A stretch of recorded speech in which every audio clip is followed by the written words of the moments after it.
September 1963, 16th Street Baptist Church, Birmingham, Alabama. 4 men place a box of dynamite under a set of stairs and set it off just as 26 children made their way to their Sunday school room to hear a lesson entitled, "The Love That Forgives." In the aftermath of that bomb, 4 children died. Another 22 were injured. It's an unimaginable sight, isn't it? Parents scrambling to get to the scene of the crime, having just minutes earlier dropped their children off at what they thought was the safest place for them to be. Amidst the chaos, many learned their children were alive, and yet some found out their children were dead. And here's the thing. We like to think that we live in unique times. With every breaking, sad, tragic, stunning headline, it feels as though we've reached a new moral low, doesn't it? Believing our times are unique and such tragedy is modern allows us to create very simplistic explanations to all the world's problems. And after every tragedy, you know the playbook. Social media channels fill with explanations for what occurred that exonerate one side, blame the other side for all of the world's moral decay. It's very convenient to place all responsibility for evil at the feet of our various opponents, isn't it? It's convenient, but it's just simply not the case. Because look, life isn't simple. Our times are not in any way unique. Evil has always been very, very present. Long before the headlines of school shootings or the bombings of the 1960s, there was a place called Bethlehem of Judea, where an evil man named Herod executed infants and toddlers for the sake of political expediency. History reports just a single survivor. You know his name, Jesus. And Christmas, which seemingly should be a season free from evil and suffering, is inextricably intermingled with one of the greatest atrocities anyone can possibly imagine, a mass murder of children. And in our day, when evil of any kind occurs, we're often tempted to think that its presence casts doubt on the existence of a loving God, the truth of his visitation to this planet, his continuing activity in our lives and in our world. Evil causes us to doubt good.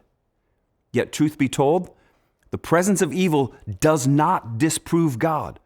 Rather, it reveals our desperate need for him. Just look around. We live in a world full of evil. Its presence shouldn't ever surprise us. However, the staggering promise of Christmas is that God has invaded this often cold, dark, evil world with remarkable good. And while all that evil continues to have a say, it does not have the only say, and it will not have the final say. The Christmas story is a major step towards God's ultimate plan of putting an end to evil. And while we have not yet arrived at that end, it's in sight. It's coming. Which means that in the meantime, suffering will still occur. Tragedy will still strike. Parents will still weep over the loss of innocent children. Which begs 2 questions. Which one do we believe will win? Good or evil?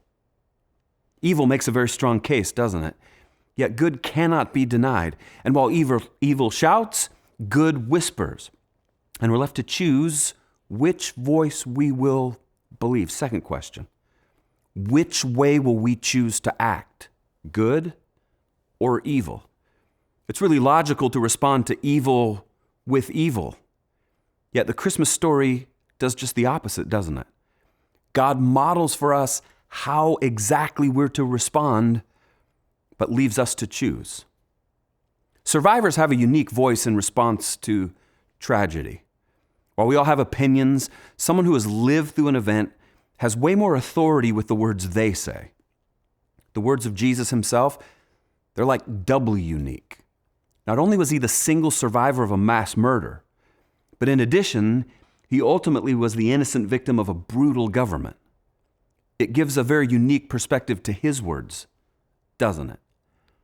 Just in case there's any doubt of how we should respond to the evil in this world, consider the words of Jesus.